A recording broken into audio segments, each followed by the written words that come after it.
ન દંભના પાખંડ, સત્ય બોલીશું હૃદય નીચોવીને. ના દંભના પાખંડ, વાત કરીશું હૃદય નીચોવીને. મિત્રો, 3 વર્ષ પહેલા હું અમદાવાદથી 80,000 રૂપિયાની નોકરી છોડીને આવ્યો. મેં જ્યારે નોકરી છોડવાની વાત કરી ત્યારે જે લોકો સાથે હું કામ કરતો હતો એ લોકોને એવું લાગ્યું કે હું ભારતીય જે માનસિકતા છે એ લોકો પગાર વધારા માટે નોકરી છોડે એટલે નોકરી છોડી રહ્યો છું. તો મારા બોસે મને બોલાવીને કહ્યું કે ₹1,00,000 પગાર કરી દઈએ છીએ. મેં કીધું પગાર વધારાની વાત નથી, પરંતુ મારે આ કોન્ક્રીટના જંગલમાં નથી રહેવું. ગાઝા જેવી બિલ્ડિંગો ધરાવતા તમારા આ મહાનગરમાં નથી રહેવું. મારે એ મહાનગરમાં નથી રહેવું જ્યાં કોઈ કોઈનું છે નહીં. લુચ્ચા સ્વાર્થથી ગંધાતા મોઢાઓ વચ્ચે મારે નથી રહેવું. અને ત્યારબાદ હું ઘરે પરત ફર્યો. અને યાત્રામાં સદનસીબે મારી પત્નીનો પણ મને સહયોગ મળ્યો. કેમ કે મારી પત્ની પણ માનતી હતી કે આ શહેર અને શહેરનું જીવન આપણા માટે નથી, અહીંના લોકો આપણા માટે નથી, અહીંયા જે સતત ભાગદોડ ભરી જે જીવન છે એ આપણા માટે નથી. આ જે સતત EMIના બિલ્સ પે કરવા માટે દોડવું પડે છે એ જીવન આપણા માટે નથી. એટલે મારી પત્નીએ મને સહયોગ કર્યો અને સદનસીબે હું પાછો ફર્યો શહેરથી ગામડે. પણ મારા અનેક મિત્રો હજુ પણ શહેરમાં છે અને બીજા અનેક મિત્રો જે મારી YouTube ચેનલ થકી મારી સાથે વાત કરે છે એ પણ મને વાત કરે છે કે યાર ફસાઈ ગયા છીએ. કેમ કે જે માણસનું 18-20 વર્ષ સુધીનું ઘડતર ગામડામાં થયું હોય ને એને શહેરમાં ન ફાવે. વાત માત્ર વડીલોની નથી. વડીલો તો બિચારા છોકરાઓના કારણે શહેરમાં જઈ અને કબૂતરખાના જેવા ફ્લેટમાં એમનો શ્વાસ રૂંધાય છે. પણ નાની ઉંમરના લોકોને પણ જે મોટા ગામડામાં થયા હોય એને એક સ્તર પછી શહેર નથી ગમતું. મારા અનેક ચડ્ડી મિત્રો, લંગોટિયા મિત્રો એ આજે પણ મને ફોન કરી અઠવાડિયે એક વખત વાત કરે. અમદાવાદના બોપલખુમામાં વસે છે. એ હંમેશા કહે કે અહીં એ વાત નથી જે ગામડામાં છે. ઠીક છે, ગામડામાં પણ કળિયુગ ચરમ પર છે, ગામડાના પોતાના પ્રશ્નો છે, લોકો ચારે બાજુ હવે તો રજોગુણી તમોગુણી થયા છે. પણ તો પણ અહીંયા કમસે કમ તમે ખેતરોમાં આવીને બેસી જાઓ, ગામની તળાવની પાળે કોઈ એક શિવાલય હોય, કોઈ મંદિર, ત્યાં એકાંતમાં જતા રહો. શહેરમાં તો એ પણ નસીબ નથી થતું.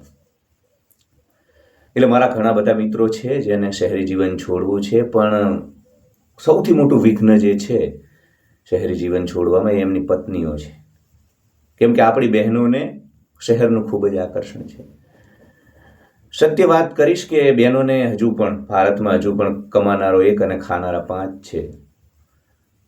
જેન્ડર ઇક્વાલિટીની વાતો થાય છે, નારી સશક્તિકરણની વાતો થાય છે, સમાનતાની વાતો થાય છે, પણ કમાવાનું આવે તો હજુ પણ પુરુષો કમાઈ રહ્યા છે. એટલે ખંભા ઉપર જે જોર પડે ને, જે EMIના બિલ્સ જે પે કરવાનો જે જવાબદારી છે એ પુરુષની છે. એટલે એને વધુ ખબર પડે કે શહેરી જીવન શું છે.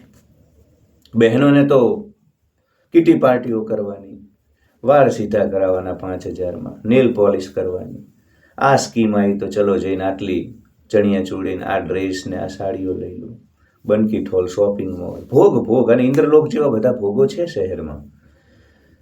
એટલે બહેનો તો લગભગ ક્યારેક કોક એવી ઓછી વિદુષી મહિલાઓ હોય, આપણી ગાર્ગી, મૈત્રેયી, કાત્યાયની, લોપામુદ્રા, બાકી તો મહિલાઓ નહીં સમજે. એના માટે તો મહિલાઓને બહુ મજા આવે ભોગ. માયાની આવરણ અને પ્રક્ષેપણ શક્તિથી મૂડીવાદી રાક્ષસ અને એનો સેનાપતિ કન્ઝ્યુમરિઝમ એ બંને જે એક માયાનગરી બનાવી રહ્યા છે એ સૌથી વધુ મહિલાઓને પસંદ છે. એકતા કપૂરની સિરિયલ જોવી, અનુપમા જોવી, ગેલેરીમાં બેઠા બેઠા શાક સમરતા કોણ ક્યાં જાય છે, ઉપર કપડાં સુકવતા મોટઈ કરવી. અમારે એના પપ્પા છે ને એને તો બિલકુલ આવું શાક ન ભાવે, અમારે એના પપ્પા છે ને એને તો ગરમ ગરમ રોટલી જોવે. અરે આંટી તમને ખબર છે અમારા છોકરાને તો જ્યાં મૂક્યો છે ને ત્યાં 2 લાખ ફી છે. એટલે આવી બધી મોટાઈ અહીંયા ગામડામાં પણ છે. પ્રાઇવેટ સ્કૂલમાં મૂકવા જતી મહિલાઓને જોઉં છું, આવડો મોટો કેળે પહેલા કંદોરો હતો, બાજુબંધ, હવે આવડો મોટો મોબાઈલ લગાવેલો હોય, પેલો એન્ડ્રોઈડ, અને મૂકીને આવતા આવતા ગર્વ લેતી હોય બેન મારી, હું જ્યારે વોક કરવા નીકળું, અમારો દીકરો તો ઓલી સ્કૂલમાં તમારા કરતાં ફી વધુ હો, ત્યાં તો અમારા સ્વિમિંગ પુલને એસી છે, રૂમમાં એસી છે. એટલે ભાઈ તમે છોકરાને ભણવા મૂકો કે રિસોર્ટમાં મૂકો છો? એટલે બહેનો ખાસ કરી અને ભોગનગરીના ભોગ, અને બીજું બહેનોને છે ને એક બહુ મોટું, જેના ઉપર આવનારા દિવસોમાં વિડીયો પણ બનાવવાનો છે, બહેનોને જમીન જોઈએ છે, જમીનની અધધ આવક જોઈએ છે, પણ એ આવકથી એમને રહેવું છે બોપલગુમામાં ફ્લેટ લઈને. ખેતી જોઈએ છે, ખેતી નથી કરવી. નોકરી જોઈએ છે, પોતે નોકરી નથી કરવાની. ખેતી પણ જોઈએ, નોકરી પણ જોઈએ. એટલે ક્યાંક ને ક્યાંક બહેનો પણ પોતાને ભોગનું સાધન માનવા લાગી છે. અમારી પાસે શરીર છે એટલે, અને આપણો સમાજ મૂર્છિત, એ લગ્ન કરવા માટે, હું મારી આજુબાજુ ઘણા લોકો જોઉં છું, છોકરાના લગ્ન કરાવવા માટે 25-30 લાખના દેણામાં ઘૂસી ગયા. છોકરીવાળાને ફ્લેટ જોઈએ તો ફ્લેટ લેવો પડે હપ્તા ભરે. ગામડાનું સુકૂન શાંતિવાળું જીવન છોડીને ત્યાં મજૂરીઓ કરે. એટલે બહુ બધું ભારતીય સમાજ છે ને એ ખીચડી થઈ રહ્યો છે, બહુ બધા પ્રશ્નો છે. પણ ખાસ આજનો મારો જે વિષય છે કે બહેનોને શહેરમાં રહેવું લાભદાયી છે, મજા છે, પણ પુરુષોની વ્યથા ક્યારેક સમજજો. કારણ કે મને ઘણા બધા મારા મિત્રો, એ તમારો પતિ તમને કહેશે નહીં, એ સહન કરી લેશે, પણ વિચારજો બહેનો કે આ જીવન કઈ દિશામાં જઈ રહ્યું છે.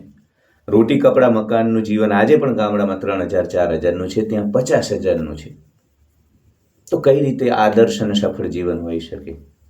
તમે પણ વિચારજો મારો આ વિડીયો જોતા જોતા, કે જે જીવનમાં 2 ટંકના રોટલા અને ઉપર છત માટે 50,000 રૂપિયા જોઈએ, અને એટલા જોઈએ છે. ભાડું ભરો તો 20,000નો ફ્લેટ હોય અત્યારે, પરિવાર લઈને વ્યવસ્થિત થોડુંક તો રહેવું પડે ને, અસામાજિક તત્વો વચ્ચે તો રહી ન શકો. પછી સ્કૂલ ફીસ, એ બધું થઈને 50,000 રૂપિયા ગણી લેવાનું. તો કઈ રીતે આ સુખી આદર્શ અને સફળ જીવન? સફળ જીવન તો એ જ ને જેમાં તમારી વ્યવસ્થાઓ બને એટલી સરળ થઈ જાય. જીવન જટિલ બને, તમારે રાત દિવસ ગધેડાની જેમ દોડવું પડે, આ કઈ રીતે સફળ જીવન?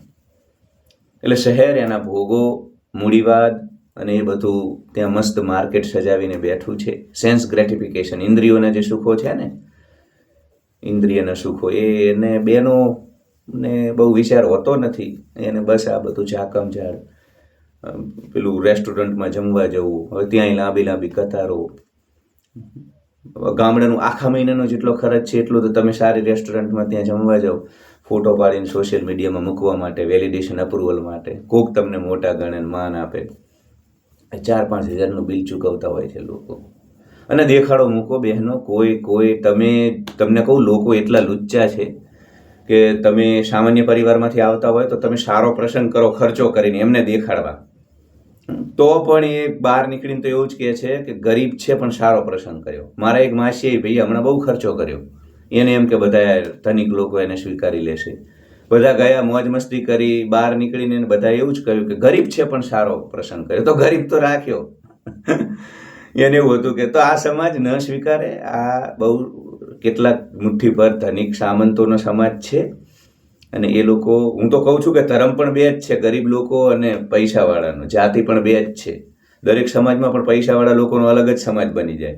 તમે ને એ બધા પેલું પીળું સામાજિક શૈક્ષણિક પીળા કલરનું જે સર્ટિફિકેટ આવે, સામાજિક શૈક્ષણિક પછાત વર્ગ અંગેનું પ્રમાણપત્ર, એમાં એક જાતિના હોય, બાકી તમારા વ્યવહાર ન હોય, એમના ઘરે પ્રસંગમાં તમે ન હોય, એ તમારા સગાવાલા ન હોય, તમારા વેવાઈ વરોટ ન બને.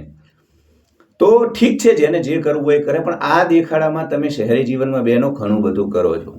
સમજો, આ સમાજ છે ને એ હાથીનો પગ નથી અત્યારે, પહેલા હતો. હવે સમાજ તમારા દુઃખનું સૌથી મોટું કારણ છે. સમાજ તમારા સુખે સુખી નથી અને તમારા દુઃખમાં સાથે નથી રહેતો, અને તમને બાપડા બિચારા બનાવવા આવે. એટલે ગમે એટલું કરશો, મનાલી કુલ્લુ જઈને ફોટા મૂકશો, રેસ્ટોરન્ટમાં ખરીદી કરીને, એ તમારી ટીકા જ કરશે, ઈર્ષ્યા જ કરશે. સારી સાડી પહેરીને કોઈ મહિલા નીકળે તો એની ટીકા કરનારી, ઈર્ષ્યા કરનારી બહેનો જ હોય. જોને પોતાની જાતને મોટી માને છે. ઘરે તો ખાવાય નથી, ખાવાનાય ફાંફા છે.